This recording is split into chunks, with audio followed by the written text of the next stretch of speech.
Hello, everybody, and everybody out there. It's so nice to be here again. Cal Southern's starting to feel like home. So we have a lot to learn today, and I'm really excited about talking and sharing some of the most important information that's made a difference in my life. So here we go. Okay, I have to do two things at once. This should be fun. So today we're going to talk about harnessing the power of the zone. So we're going to talk about what happens in performance, what blocks us from our own peak performance, and what helps us achieve greater performance. What is this zone that Barbara was talking about, and how do I get there? Why do we teach heart rate coherence first? And digging deeper at the end, we'll talk a little bit about in sports what's called a yip, or a hesitation, or a hiccup. And then we'll talk about this integrated approach for teaching and success. Let's see if I can do this. Okay. So years ago, I was introduced to a company called HeartMath, who taught me about how the heart is the regulator of emotions, not the brain. Well, that was a little surprising to me. And through learning how to manage our heart rate, we can become better performers. That was very intriguing. HeartMath has developed some tools, some simple tools to assist us in regulating our heart rate patterns. So what is this peak performance? Think of it this way. We're energy systems that expend and renew our physical energy over time, mentally and emotionally.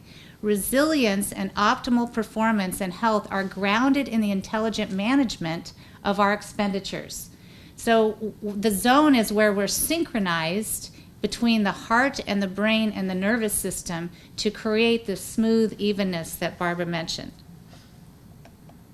I don't even get to the remote at home, so this may take me a few slides. So this smooth and even pattern, I had the opportunity to teach heart rate training at a triathlete camp. And a freelance writer, Chelsea Asaro, who is quite an accomplished triathlete herself, decided because of the results she got and she saw the other athletes get that she would write an article for Triathlete magazine. And this is what it said. She says, "There is a place all athletes want to go, but few know how to get there. The elusive place is called the zone, and a company called HeartMath has created a roadmap to get there. The zone is not a mystical place of higher consciousness. It's a state of whole body synchronization, or coherence." Now, doesn't that sound magical?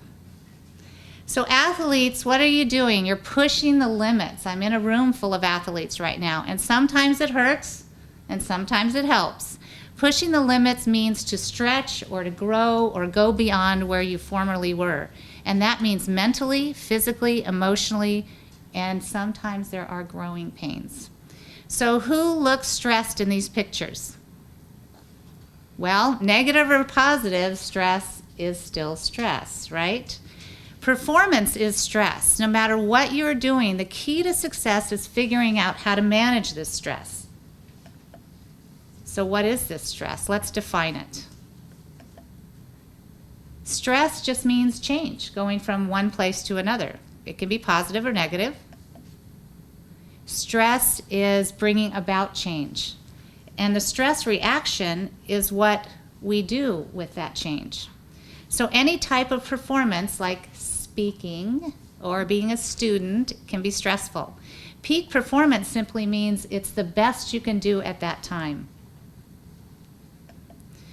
Today we're going to talk about heart rate variability. The heart at rest was once thought to operate much like a metronome, back and forth, a regular heartbeat. Isn't that what you think about the heart when you're relaxed?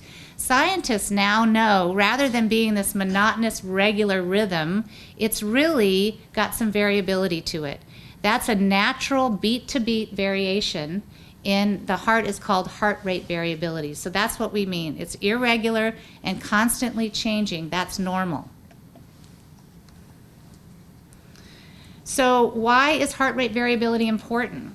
The scientists and physicians consider heart rate variability to be an important indicator of health and fitness.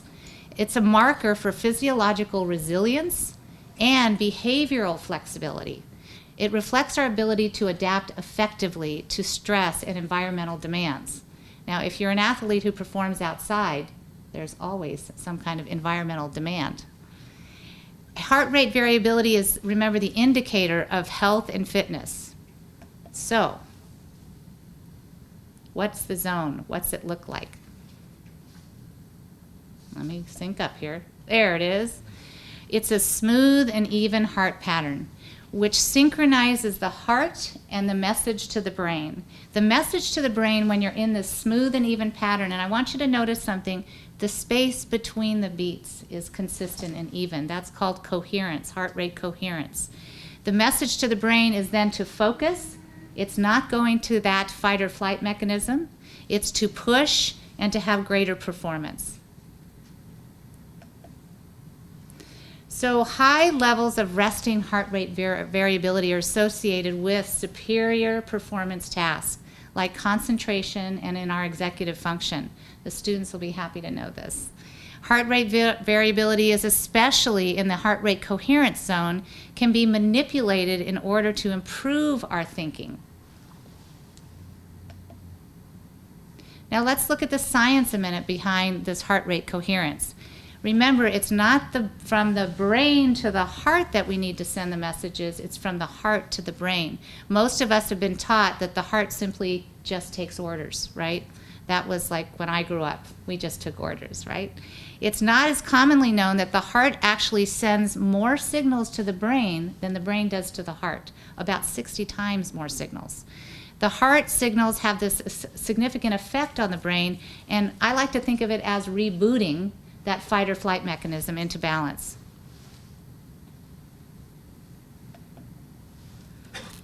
So some more science. At the Institute of Heart Math, the research has shown that generating sustained, and this is key, positive emotions facilitates a body-wide shift to specific and measurable states.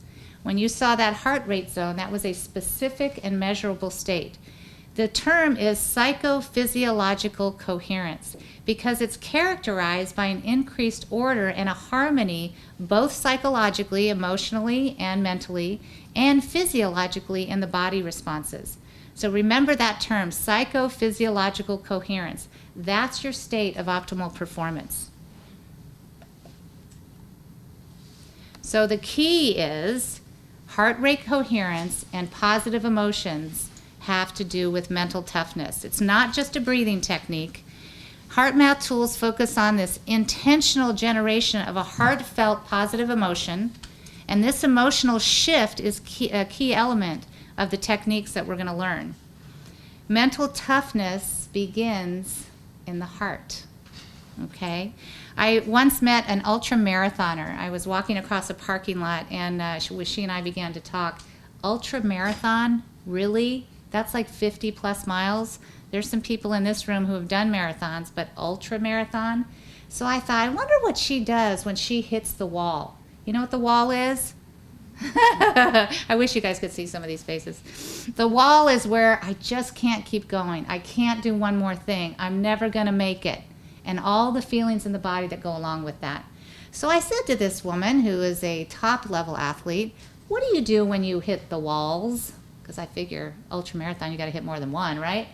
And she said, you know, I figured out what works for me. And I said, what? She said, I look around the course, I find somebody, and I say, go, you can do it. You're doing great. She says, I don't know what's happening, but every time I do that, I feel better. And whatever pain I had or whatever tension I had or negative thoughts, they just seem to disappear. And I said, well, do you want to know why you intuitively, see, she intuitively discovered that after years of training. Intuitively, what happened is she generated a positive feeling. She smiled, she encouraged somebody else, and she breathed, and she synced up from that fight or flight mechanism, that pressure, that stress, to this grounded focus. Now, she didn't slow down. In fact, she said her pace improved. And so she intuitively discovered the zone and kept returning. She smiled, she connected with other people, and she felt better, and she breathed. I thought she was brilliant. So you can push through. Sustained optimal performance. is all about resilience and coherence. The heart is a muscle. Muscle has memory. The more you train this muscle for heart rate coherence, the more you'll be able to rely on it. You can develop a greater capacity to handle this stress efficiently over time. The better resilience you have, and now I think you're starting to see this isn't just about sports, is it? It's about how to handle stress in your life in its entirety. So let's look at a little bit more science. So what hinders our peak performance is this emotional mismanagement of the stress. It's the prime disabler, actually. If she had been this runner focusing on how tired she is and how hard this is getting, and I have 35 more miles to go, I mean, I would feel a lot worse. I don't know about you. But it would affect her in this emotional mismanagement. Can you imagine what her heart rate might look like? And so in this physiological response, you want to have the intelligent use of emotional regulation, and that's the key to making that shift while you're under pressure. Now, there is a place that we'll talk about where athletes trip over what I call fear. Pre-race fear. How about fear and anxiety while training? I don't know if I can do this. It's a distressing emotion caused by impending danger, like this is going to hurt. I don't know if I can do this. What is this fight or flight response? It's our body's natural defense mechanism. It is made to help keep us alive and conserve our energy. When you're out there and you're pushing, you can reboot and get back to balance. So what hinders our peak performance is this incoherent rhythm, because it sends a mixed signal to the brain. It's sort of like you've got while you're driving, one foot on the gas and one foot on the brake. And this message to the brain is like speed up, slow down, speed up, slow down. And that just drains us. When you're doing your sport, you want to have a conservation of energy, not a drain of energy. I want to tell you a little bit about a competitive cyclist named Brian who came to see me. Now, what Brian wanted to do was improve his turns in the competitions. He felt like when he was coming up on the turns, he felt like he was slowing down, he was getting cautious, and he was losing time. And then he was really pushing after the turn to make up for that time. Now, can you just get a sense of that kind of push-pull? That's not a very efficient use of energy. So the first thing I did was teach him heart rate coherence. He got into the zone, that smooth and even pattern, and his time improved. However, he still felt a hesitation, so he came back. And we practiced and practiced, and then we shifted to a psychotherapy method called EMDR, eye movement desensitization reprocessing. What Brian had as he was observing his performance was what we call a yip. A yip is a hesitation in the nervous system. It's not necessarily a thought or a feeling, it's this hesitation. And maybe you've experienced it, or if you're watching sports, you can see it. It's very subtle. The higher level the athlete, the more subtle the yip, but it's in the nervous system. So after processing with Brian through EMDR, which is another lecture, it's not today's, what we discovered is a spontaneous memory of when Brian was 8 years old, a happy little boy riding his bike, approaching a corner from his mother's vantage point down the street. She thought the oncoming car was going to hit him. So she let out a blood-curdling scream, which Brian heard and felt. Now, Brian's an adult man competing in cycling races and had no memory of this at all until we did the processing. What we discovered is there was a current event in the last 4 months where he observed, he wasn't involved in it, but he observed people cornering and somebody skidding out. Well, he's seen it a dozen times.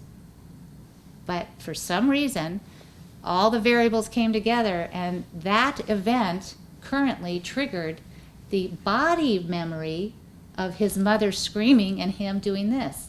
This is a yip. So Brian began to lose time in his cornering, but had no understanding of why. Once that memory was reprocessed through the EMDR therapy and the adding of the heart rate coherence, Brian not only picked up speed on his turns, but he found that his level of racing improved in all areas. Heart rate coherence is used throughout his competition now. And it was very, very exciting. We also used some visualization. While in the office, he could visualize, while in heart rate coherence, in that smooth and even pattern, his perfect race. So what does this look like? So the top graph, as you look at this, is where a person was asked to recall a frustrating experience. This is what we call an incoherence, where the autonomic nervous system is not synchronized, that fight or flight mechanism. That's where that 1 foot on the gas, 1 foot on the brake is happening. And that's an energy drain. It's also got some wear and tear on the system over time. So it holds true on the body and emotionally. When there's stress, the autonomic nervous system, so let's call that the engine, is not running efficiently. And what happens when it doesn't run efficiently? There's wear and tear, it breaks down. There's some risk that can happen, such as illness or hesitation, like those yips, or even some cardiovascular problems over time. So the bottom graph, if you look at that for a moment, this is heart rate coherence, the smooth and even pattern. This is your zone pattern. It sends a message to enhance brain function. It enhances concentration, quickness of movement, and strategic thinking. Wouldn't all those be important to the athlete, to the student, to the musician, to the singer, to the performer, to the speaker? That would be good. And here's another way to look at it. Heart rate coherence affects this thinking, feeling, and being able to push beyond your limits, because you need to conserve energy, not drain energy. And you also want these efficient reaction times and able to think and act quickly. So, energy drain, that wasn't a shark out there, it was a dolphin, thank God. Energy gain, man, I'm glad that's over. I'm on to the next place. That would be my bike. So the nervous system stores information, and sometimes it stores it in a way that's going to disrupt your heart rate variability. And this is what can hinder our peak performance. Being out of sync drains our energy. I was referred a very top-level tennis player not too long ago. And the parents and the coaches were very concerned because her emotional dysregulation, and what does that mean on the tennis court? Her anger, her frustration, her throwing the racket was really getting in the way of her performance. And in her particular arena, it could cause a disqualification. You cannot win and be at your peak performance if you're disqualified. And the higher level the athlete, what happens? There's a loss. There's a huge potential loss if somebody can't regain themselves. So after the parents said, what is wrong? Why don't you just stop this? After the coaches were saying, knock it off. All very helpful.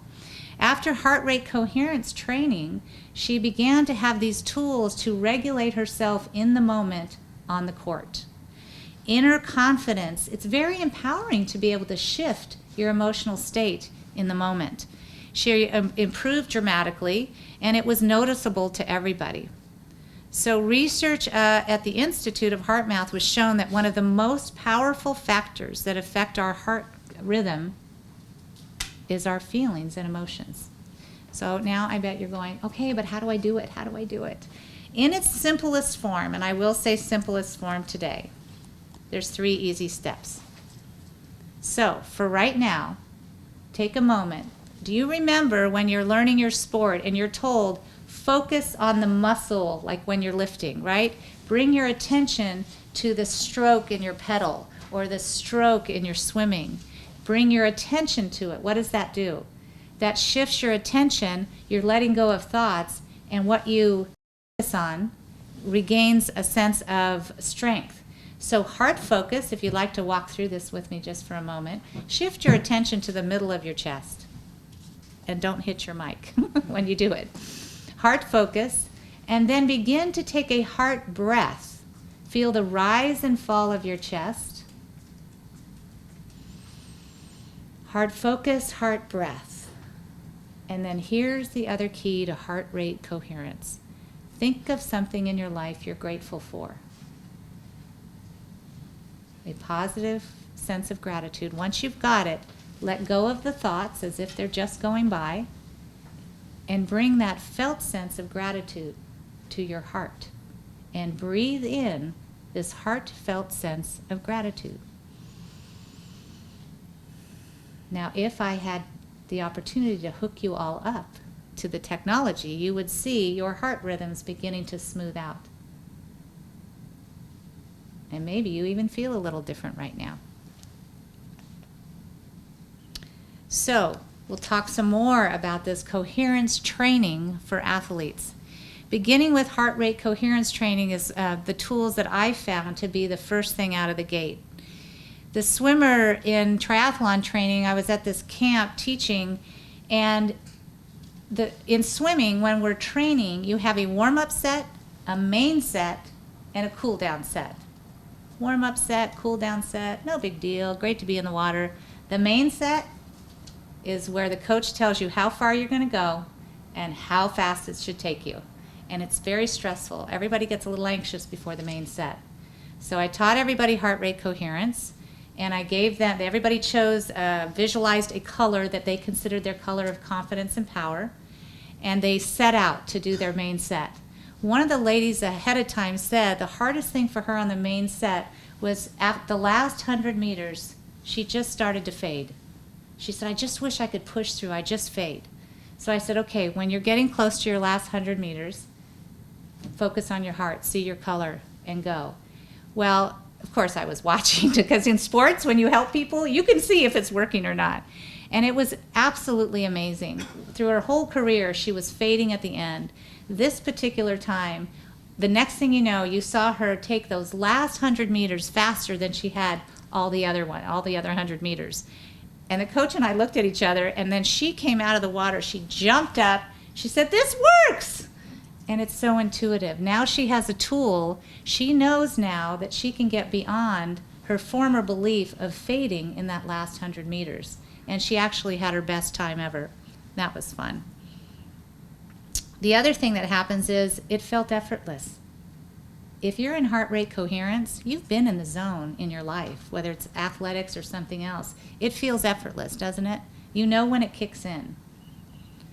So HeartMath has developed some tools. Oops, I'm going the wrong way. Hold on, I got to catch up here. Okay. HeartMath has developed some tools to help in measuring in the training process. The M-Wave technology allows you to observe your heart's changing rhythms in real time using your pulse data. It provides a picture of your heart rate variability similar to what we saw in those graphs. It plots the natural increases and decreases in your heart rhythm, and it's really good feedback. Athletes have been known to take it's a portable M-Wave, there's a desktop version as well, and athletes have been known to take their M-Waves everywhere, on the tennis courts, the football fields, on their bikes. Technology provides a more specific and concise training results. When you're in coherence, it's like sitting at a gas pump and filling up with resilience and energy. It builds this operational resilience that has a carryover effect. Like Brian said to me later, that this training carried over to the rest of his cycling. And actually his wife said he was in a much better mood. So that was good. Just like any other kind of fitness training, you can spin out, you can get amped up, you can be upset. However, your inner heart rate fitness will prompt the memory. Remember, the heart is a muscle. It has memory. And you'll say, uh-oh, I don't want to do this. I want to do this. And the heart remembers, and you're able to reboot yourself. And again, that builds a lot of confidence, and it feels very empowering. This is just the desktop version. The technology supports your practice and gives some direct feedback. And it's got some interactive games, which are really interesting. HeartMath has been featured in over 30 peer-reviewed medical journals. So let's review. Coherence for athletes creates maximum concentration, focus, and mental clarity, even under pressure. It improves our motor coordination, it relaxes our reaction times, and it reduces muscle tremors, which we also call those yips. It's a perceptual clarity. A lot of people report their vision feels like it gets better when they're in coherence. There's another thing that happens when a team is doing heart rate coherence. Think about that just for a moment. If the entire team is in heart rate coherence, there's an increased intuitive synchronization with the other team members. This self-regulation of fear and performance anxiety, worry and frustration shifts to power and confidence and encouragement. Think about that for a minute. That seems really powerful. Teams have used this on the football field, on the basketball court, at breaks, at timeouts, in the locker room.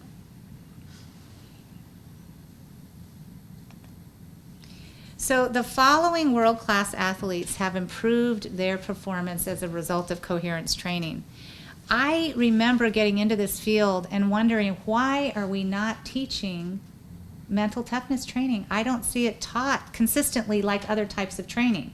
I'm a recreational triathlete, and I can find a coach for every part of my sport and every part of my sport. But I got no coaching on mental toughness training. And when you're out there in the middle of nowhere, seemingly by yourself, it would be nice to have some tools. So in my own work, the stories were compelling of the people I began to work with and teach heart rate coherence. The athletes themselves would describe the results of what they were getting. And basically, when the going was getting tough, heart rate coherence improves their mental toughness. So let's enjoy what these athletes are saying. Anna Hemming. She says, I'm not a sports psychologist, but I am trained in a heart math practitioner and work with many Olympic athletes. A lot of sports psychology works on the think-feel principle, whereas heart math is about changing your physiology. If you can change this, you can change the way you think and feel, and this affects your behavior, endurance, decisions, and performance. Anna really reminds us to use heart rate coherence first, and it will be the basis of changing your thoughts and your feelings.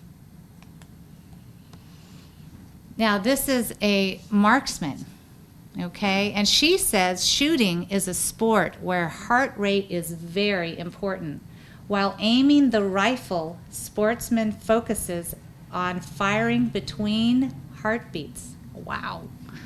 With heart math tools and training and the M-Wave, I became extremely quiet and able to focus. After a few weeks, I had a remarkable breakthrough and won several competitions. The M-Wave makers is visible the state of my body, and I was able to use the feedback to enter in a state of peak performance. What she's referring to is with the technology, you can actually see levels of coherence, low, medium, high. It's not just being in coherence. You can actually start tweaking and getting the heart rhythm into a much more precise heart rhythm. Endurance skiers use heart math, and they say coherence training allowed me to rediscover my true gifts and talents. Karen is a Olympic sprint kayaker, and she says coherence training helps you learn how to go inward and breathe effectively, controlling stress and anxiety. I am forever grateful for the skills which have helped me in the sport and in life. One of the things that seeing this testimonial reminds me of is, you know, in pain management, where they say, like after a surgery and you need to manage your pain, you make sure you take the medication before you're at an 8, 9, 10. So in recovery, you're not trying to manage the pain, you're staying at a low level. Well, in heart rate coherence, what she's saying is she doesn't have to get anxious and out of control to bring herself back. She's staying at this place of the zone as much as possible. When you get out, you can bring yourself back. It's this shifting. That's what we call that inner flexibility of the heart rhythm. And that's what gives it the strength, is being able to stay within this zone. When you're really out and you're amped, it's work to bring it back, okay? So it's really about getting more and more precise with the training. A cyclist says that in his racing team, he uses the M-Wave, the portable, to reduce his stress and improve his endurance. Think about that for a minute. If there's heart rate coherence and heart rate fitness, and you're an endurance athlete, you can continue to adjust over time. This gymnast, Ross, says, I used HeartMath before performing each routine, and it helped me to feel calmer and more relaxed. I'm sleeping better and generally have more energy in the gym. This is another thing I found with almost every single athlete, although we didn't talk about sleep right off the bat, although I do now because they taught me, is that in using the heart rate coherence tools, without exception, everybody started to sleep better. They didn't go to sleep, like this. They used it before bed. And where do we recover? We recover when we sleep. And as you get older, it's even more important. Trust me. And so the improvement of sleep also impacted their ability to train and stretch into a greater peak performance. It's vital for the athlete to have efficient sleep. And this is why I definitely recommend that people use it before bed. Now, if there are any golfers out there, you're going to be happy about this one. The Secret Edge of Golf. A golf magazine in 2000, I think it was 7, did a whole spread on the HeartMath tools and the measurable differences. And he says HeartMath techniques show how to take control of your emotions, enabling you to make dramatic improvements in your game. He says, I put my students, top-level professionals, on the launch monitor before and after their HeartMath practice, and most see their club head speed increase and ball flight control improve. Distance and ball flight control improve with remarkable consistency. Now listen to that. It's measurable. Before you use the tools, you step out, then after you use the tools. It's measurable, and it's consistent improvement over time.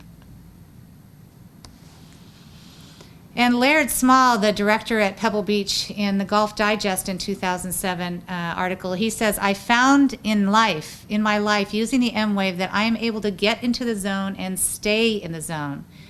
The M-Wave gives golfers techniques to control themselves while under pressure and intense situations so that they can use the situations to the best advantage, both athletically and in life.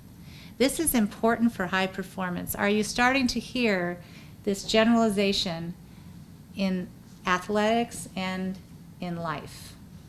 So the better we manage our stress, the better our life can be. I included this one because he was so enthusiastic. This golfer says, today was a massive breakthrough for me. I got it to 7 under par under the West Course at Wentworth today. Finished at 5 under. I made 2 eagles, narrowly missing eagle on the 18th as well. I have not shot a round like this in the last 3 years, in practice or in tournaments. The inner calm I felt during my round was unbelievable. A lot of people will say this is unrecognizable. Using the HeartMath techniques, I know without question this is all due to HeartMath, and so thankful to you for introducing this fantastic tool. The results are there. Now, a baseball coach who's a former major league pitcher says, I love the way he says this, when the brain has negative activity, it can be hate, anger, doubt. It impedes the electrical impulses and motor skills that throwing a baseball requires. Using the M-Wave changes this. So is it using the M-Wave, or is it smoothing out the heart rhythm so that the body has a smooth and even trajectory? Okay? Tennis fans? Once I started using HeartMath before and during each tennis game, I was able to hit the sweet spot more often and for the first time reach the finals and won in straight sets. This heart rate coherence practice really does help you get into your sweet spot with your heart rhythm more efficiently. This is another example of what happens with a team. This is a high school coach. Now, I started thinking about high schoolers learning how to get into heart rate coherence. I think we should start in kindergarten, but I raised 2 boys, and I could have used this then. They could have used it, but I really could have used it. So this basketball coach says, we're getting great results are happening from my basketball team. They use HeartMath to stop frustration, nervousness, and anger, and to transform negative thoughts like I can't to I can. They use the M wave to create balance and focus and the biological state of optimal performance. The number, here's the measure, the number of turnovers dropped significantly and their shooting percentage increased. During each timeout and at halftime, we use heart math. This is transferred onto the court and the team was able to execute and perform with great success.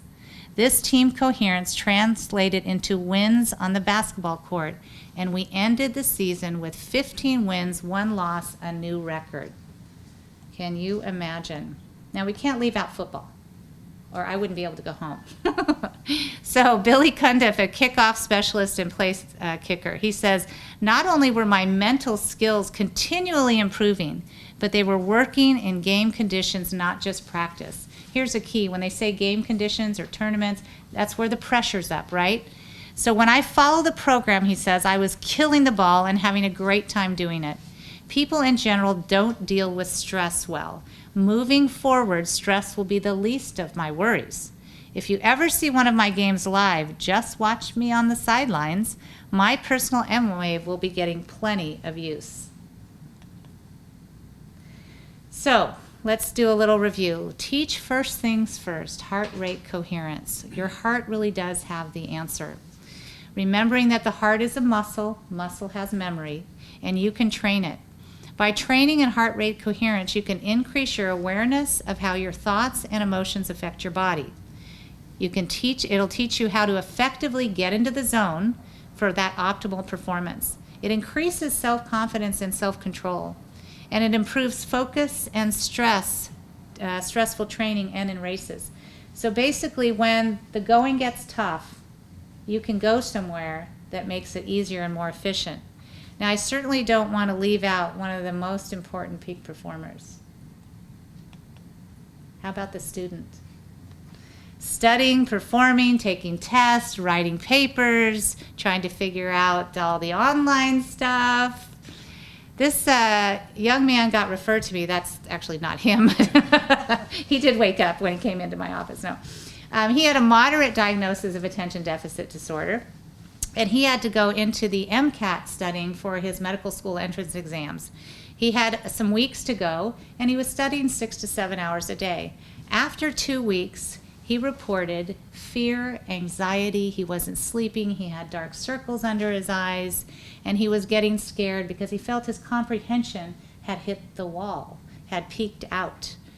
And so he came in and I explained about heart rate coherence, I explained about the M wave and how to get into coherence, gave him the handheld and said, do this before your long study sessions, do this after your long study sessions for anywhere from 10 to 20 minutes, and do this before bed. The advantage of having the technology is you have something that says whether you're in low, medium, or high coherence, and you have something to look at. It's good feedback. So he followed orders, and he used it before bed and before his 6-hour study periods and afterwards. Within 2 days, he shaved off an hour of his practice test, which stayed consistent over the next few weeks. He started sleeping soundly. His mood improved, which his family was very happy about. No more dark circles, and his attitude was one of happy anticipation for the MCATs.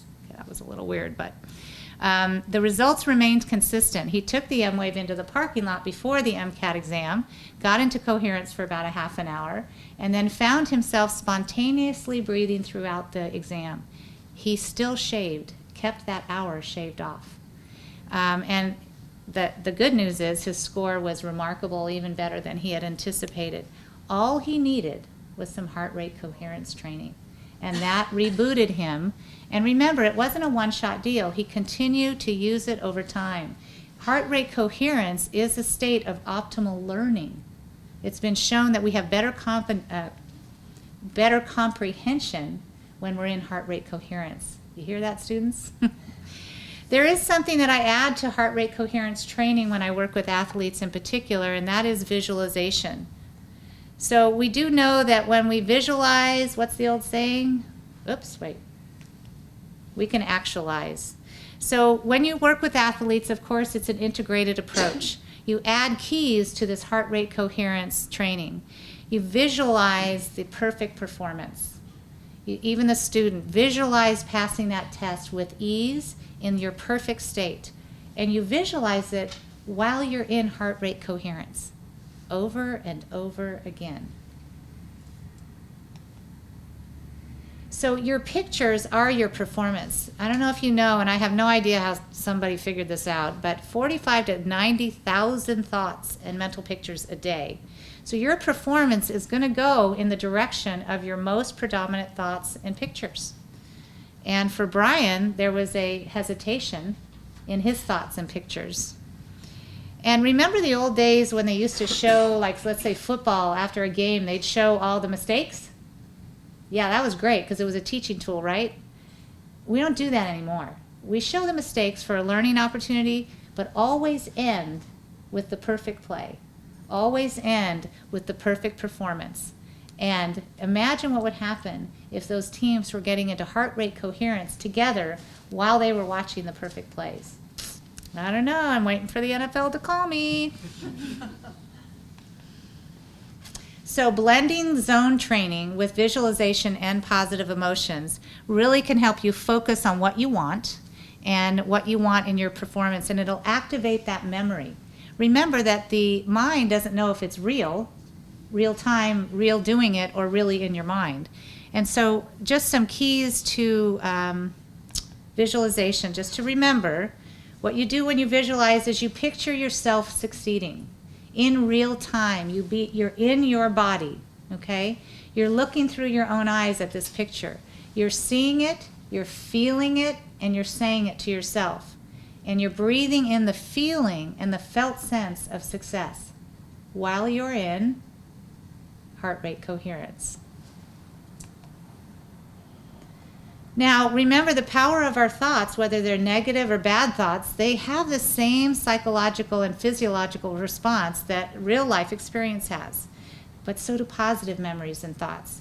So when this young man, having completed his first triathlon, when he sees this picture, you think he remembers how it felt coming across that finish line? And the people here are smiling. Do you remember when you succeeded at something and when you were done and how great it felt? Breathe it in. Get that felt sense of success. Pictures speak 1,000 words. Visualizing can trigger positive feelings or they can trigger negative feelings. So before we wrap up, I do want to get back to this concept of the yips. So when your yips persist, how do you first identify it? If you're in your sport and you think you can do better, but you haven't been able to quite get beyond, that might be a yip, it might be a limit, or maybe all you need is heart rate coherence. In the case of Brian, the competitive cyclist, it became very clear to us. He did the heart rate coherence, his performance improved, but was he at his peak performance? No, because he could still sense a hesitation and he believed he could do better, but he had no idea why he wasn't. Dr. Grand, a colleague and friend of mine, just published a book called This Is Your Brain on Sports. And he says that the roots of all significant performance problems are in athletes' sports trauma history, especially in sports injuries, which are simultaneously physical and emotional traumas. Dr. Grand has coined the term repetitive sports performance problems, or RSPPs. So in Brian the cyclist case, his RSPP, he didn't know what it was related to. We realized later in taking a trauma history, we still didn't know about the 8-year-old thing until we did EMDR, but that he had witnessed 4 months before his cornering decline, this accident in front of him. It was far in front of him, so he was in no danger. So what's the problem, right? Tough it out, get over it. That's what we're told as athletes. Tough it out, get over it. And so what we discovered is Brian had had his own repeated sports problems that originated, here's the beauty of EMDR, you can find where they originate at 8 years old. It was stored in his nervous system. Traditional psychology, sports psychology, did not address these deeper issues. We addressed guided imagery and visualizations, but until recently, we haven't added, the heart rate coherence and doing some deeper digging in EMDR, and then another process called brain spotting. So mental toughness begins in the heart. It's not complicated. You can do it, and it will make a difference. So, is it time for questions? Great. Thank you so much, Sarah. I'll start out with some questions from the virtual audience and give you all time to formulate your thoughts here. First one here, how do you achieve heart rate coherence in sports where heart rate variability is key to fundamental to the sport, like football, baseball, where your heart rate will go from, will vary by 40 beats a minute or something. How does that play into it? Right. Well, in its simplest form, remember the chart that we saw. It doesn't matter where your heart rate is. When the pressure's on, you can still, this isn't a state of relaxation. That's the confusion. This is a state of focused breath and attention. So the more you practice heart rate coherence, I have athletes who are practicing, they're in their training on the bike, in the pool. How did that woman do it when she was pushing as hard as she could go? She centered herself. She paid attention to her heart. And then she began to get in a rhythm at a very high exertion level. What didn't happen is she didn't go into fight or flight. She didn't go like this into freeze. Oh my gosh, am I going to be able to do this? She was at a very high level of exertion, the highest she had ever done, and she was in heart rate coherence, a smooth and even pattern and an evenness between the beats. So it doesn't matter your level of exertion. What matters is whether you can emotionally shift into that solid heart rate variability. Does that help? Yes. And here's another kind of three-part question. How widely accepted is heart rate coherence, and is it being more quickly adopted in certain sports, and if so, why?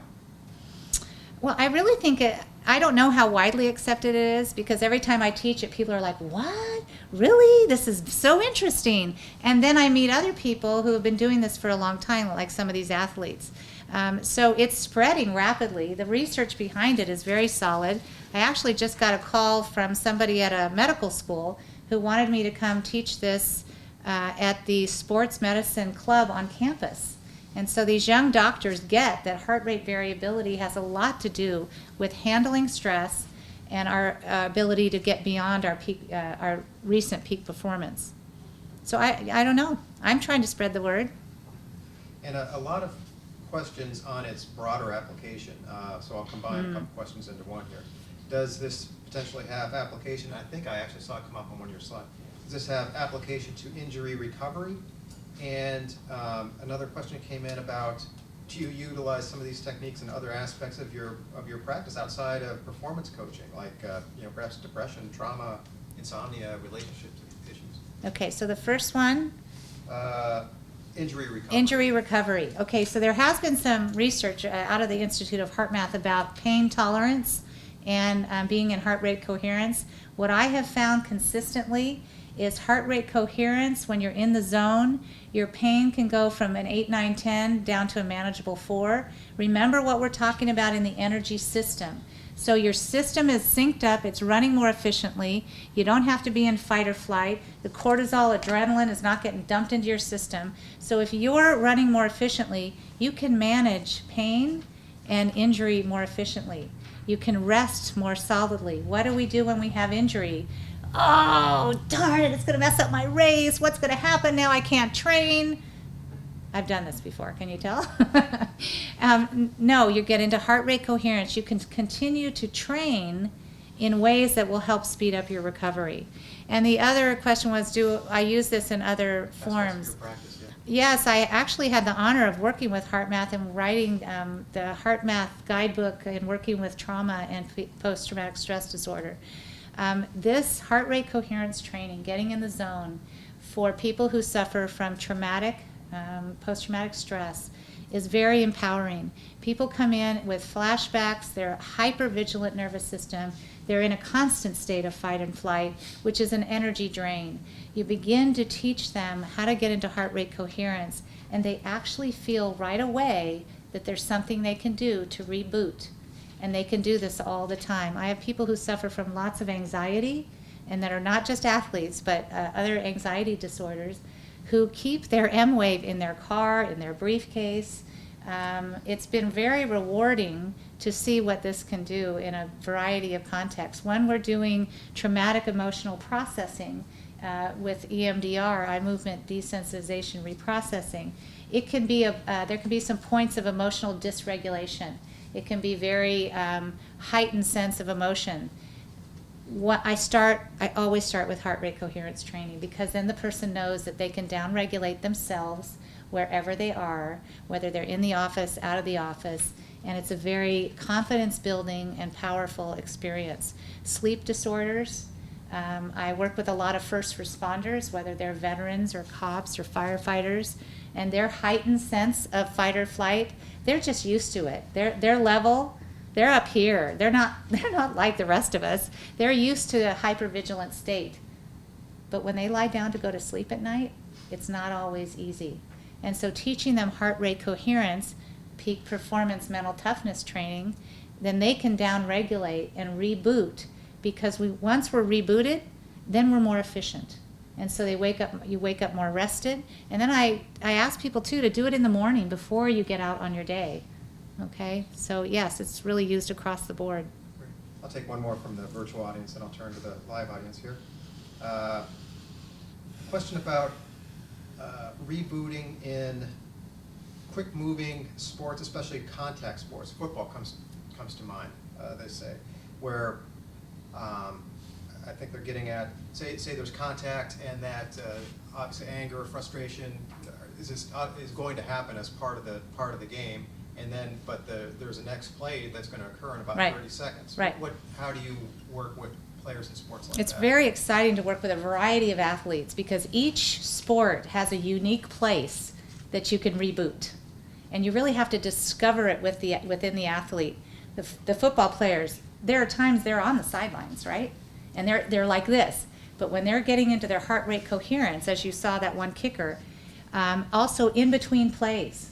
My tennis players, we talk about as they're walking back to the baseline, as just before they serve. So we develop these places for the particular athlete to incorporate this heart-focused breathing wherever they are in their sport. I worked with an elite triathlete who coupled her heart rate coherence training with a mantra. She said to herself, it was a positive statement. And here she was in Maui in a race at the World Championships, and she had a fall. Blood, mud, okay, it was bad.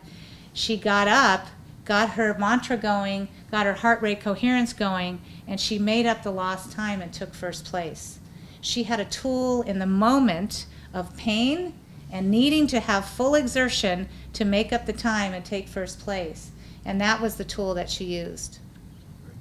Any questions from the audience? Mm-hmm. Wait a second. I'm Gary Woods. I'm an MFT student in 6510, which right now is chemical dependency and drug addiction. But I'm also a Vietnam vet, been through some PTSD myself. I just wonder, how quickly does this technique, how fast can you do it? I mean, can you do this technique in a relatively short time, or does it take a while for it to kick in? Yes and yes. It's like any kind of training. If you just do it once, it might be helpful that one time, but the heart is a muscle, and heart rate variability is to be trained. And to me, it's a lifelong tool. I had a client come in who had a very tragic loss of her mother in a car accident, and she and her mother were very close. And she came to see me after about 8 months, and she was still in profound grief. She was the therapist. And so she kept thinking, well, I'm going to get better, I'm going to get better, I'm going to get better. And after some attempts at getting better, she was getting worse. When she came into my office, she was, hunched over, traumatic grief, and she right away started telling me the story of the tragic death of her mother. So I honored that story, but said, for right now, can we get back to that? And I wanted to start with heart rate coherence. And she said, well, I can't breathe, it hurts too much. Because sometimes when you start training people in heart rate coherence, it's foreign and it's uncomfortable. And there's been such a constriction that that's what's become familiar. So it's not always a feel good. You know, training doesn't always feel good, right?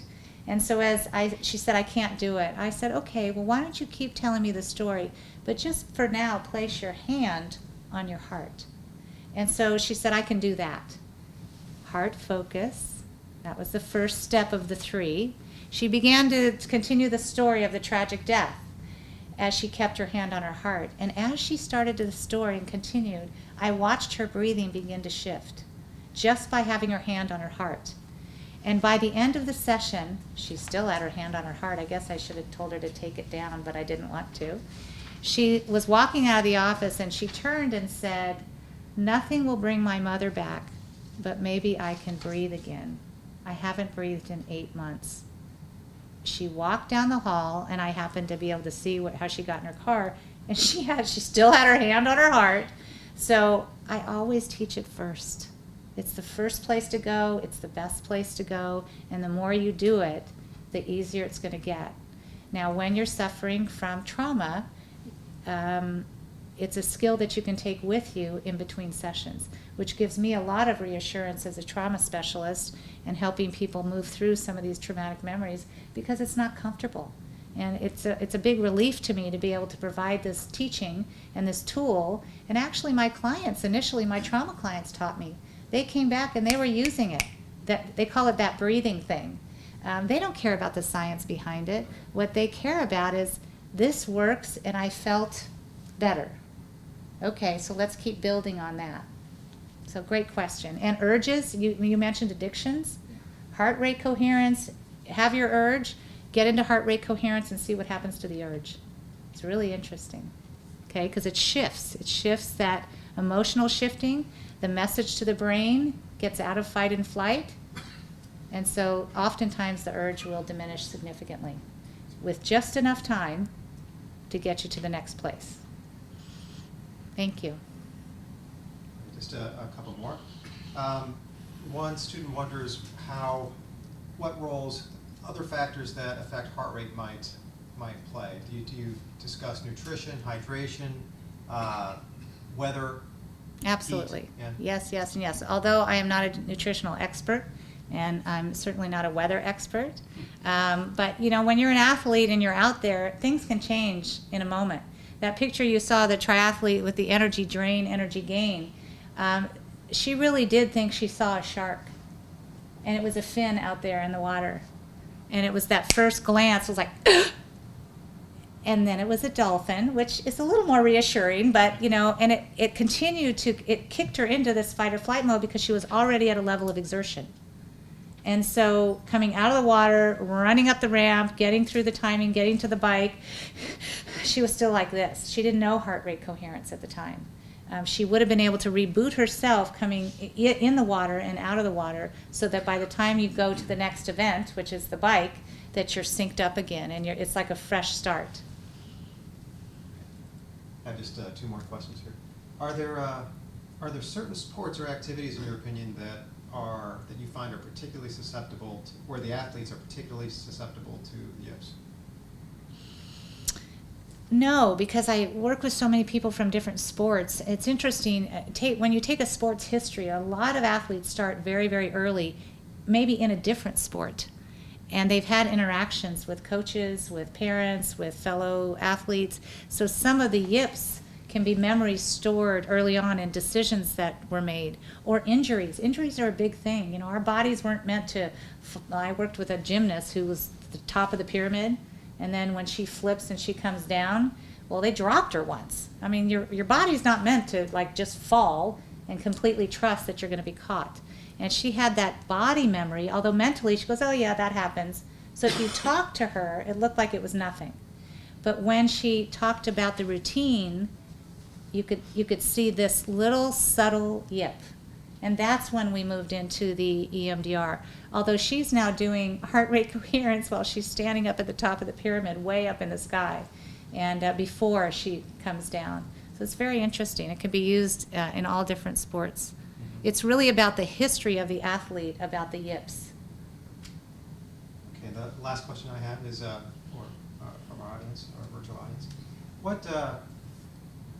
What do you do with clients who have confidence issues, suffer from anxiety, and have lots of difficulty, I'm struggling reading my own writing here, controlling negative thoughts. That seems like such an important aspect of this. What if that's a real problem for them? How do you work with those types of athletes? You know, there's an old school of thought that many of our parents helped us develop, and that was motivate by pain. Motivate by negative thoughts. Oh, I suck at this, or I could do that, or I'm not as good as that. It's like we're going to motivate ourselves by being negative. And some people do that. I used to do that until I realized it's very inefficient. It can work. So a lot of athletes will say, well, it's worked for me before. I said, great. If you'd like to keep doing it, go for it because it's worked for you before. But do you think you're at your peak performance? That's what we were talking about.